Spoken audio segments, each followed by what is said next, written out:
Hello there, ladies and gentlemen. Good morning, everybody. It is your host, the one and only Prextiles. And last night, I do apologize for the video I created. I didn't realize it would get that many views and that much hate and support. I do understand that I did not make some points clear in this video. In that video, and I decided to make a whole nother video explaining exactly what I was talking about last night, so you guys can actually get ahead. If you guys don't know what's happening, CSGO actually had a major update change. They updated the ranks, as you can see right here. Now, I pretty much say the ranks look pretty cool. I do like the global elite rank. I'm currently the legendary Eagle Master rank. I'd say it's just a pretty cool update, and I'm happy they actually took into consideration the change in the way the ranks look. But there's also another big update that completely changed Counter-Strike forever, basically. So this is new. This is called the trust factor, and I'll go a little bit into depth about it right now. So the new trust system is basically based on player reports. So let's say your account has too many generated reports. You'll obviously be not trusted, and you'll be placed against other cheaters, kind of like GTA. And considerations called they're basically using the trust factor as a shadow ban system. Now, what that means, a shadow ban, is that they know you're cheating because you're based on player reports, and they decide to put you with other cheaters, and that's pretty much what it is. I would say that I don't think it's really much. Last night I did say that if you get reported too much, you'll get sent into it. I'm pretty sure it's based in a certain time period. Like, let's say you're smurfing for one game, you get reported. You obviously won't get into the trust factor thing. It's over. I'm pretty sure it's a time period of you getting a lot of reports. So let's say you play like 20 games, and like 15 out of 20 games you get reported, or let's say you're playing a bunch of games and you get reported basically all of them, your trust factor will start to go down. And of course, it takes a while. It takes like a little bit of time for the trust factor to actually decrease to the point where you're not trusted and you'll be facing a bunch of cheaters.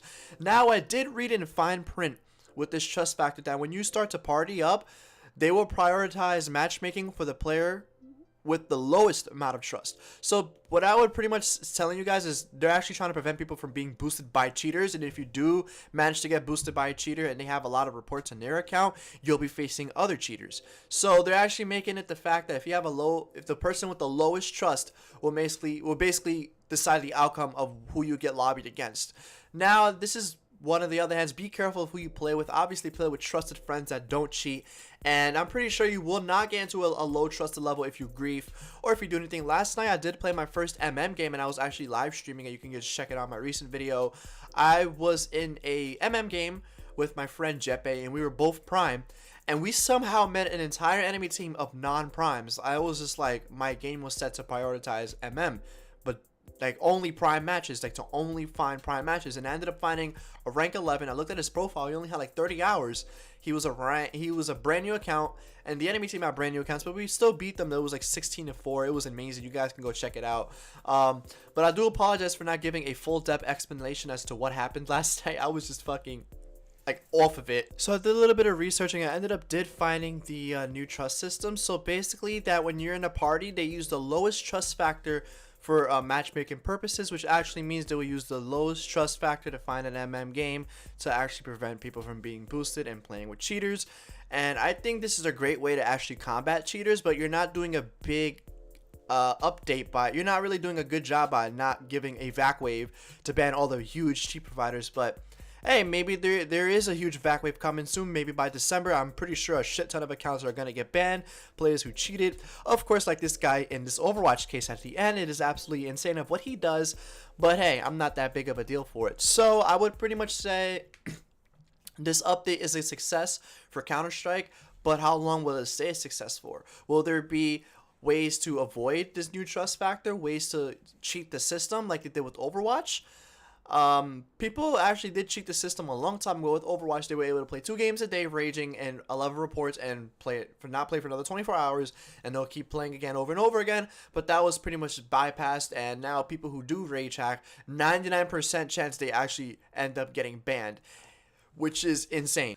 But I honestly do think there is improvement for the trust factor system, because there could be a lot of scenarios for this. So let's say you have a friend who enters with a very, very high trust factor, but he sucks and that's stuck at silver 1.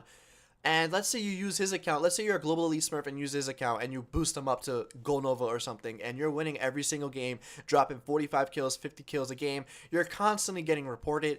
Obviously, your trust factor will get decreased, and that player who's in that rank will be facing just cheaters instead. So I'm pretty sure Valve actually knows if you're actually cheating or not based on your Steam profile and how long you've been on Steam for. It really depends on your account, and they actually stated it that if you have any problems, just email them at the Valve software, and they'll take a look into your account and see what's going on, and maybe they can change your trust factor, or they can just reset your trust factor so you can start over again. I'm pretty sure there's going to be a lot of questions, and their Valve is going to have a lot of explaining to do, but I'm sure they have in their right mind they can do anything. So let's just try this out for once, see how it works. I'm pretty sure people do want the old ranks back. People are actually really sad because the maps changed. They took out a lot of good maps like Aztec, Militia, that kind of map. I actually enjoyed those maps. Like, those maps were actually pretty cool. So they actually put in the most played maps in the pool. And now I'm pretty sure they took those maps out because people have been waiting like 40 to 30 minutes to find a game. And they actually took out Vertigo too, so there's no more Vertigo boosting. That's probably most likely going to affect a lot of Smurf providers on their websites, because I'm not gonna lie, I actually bought a Smurf for it was a Silver Elite Master, and I looked at the recent wins, and they did the Vertigo boosting like a shit ton, and I'm like, oh shit. And I'm pretty sure since Vertigo's out, they're gonna have to find another map to boost in. I would say Vertigo was pretty much the easiest map to do, but it would take a lot more time for you to just rank up all of a sudden now. So yeah, we'll see how that works. There's going to be a lot of things happening in the future changing with CSGO, and I hope it's for the better, and I hope professional games can still come, and maybe CSGO can be revived, because currently right now it is a majorly dead game. Like, I'm so serious, it's so dead. Like, 200,000 players is a dead game. Based like around 2 years ago, the game almost had 1 million players a day. Then it just suddenly dropped to 200K, and I don't want the game to end up like a Call of Duty game, because that'd actually be fucking terrible. So yeah, like I said, I do apologize for the video I uploaded yesterday. I did not realize it would get that many views and that much support on it. I was just really tired, and I didn't even know what I was saying. I just saw this update, and I decided to just make the video as fast as I can to be one of the first people out there to post this video. But there's other YouTubers out there who have way more subscribers than me and way more known that got way more views on their video, and I feel like, hey, I am the first one to actually upload this video. Why I'm not getting credit for it? But I was rewarded with 1,000 views. But hey, it's fine. So this is the last, I believe this is like the last match of the Suspect. Yeah, this is the last round, and this is actually the most blatant round he can possibly get. I had to let you guys hear the sound just to experience it. Just listen to this.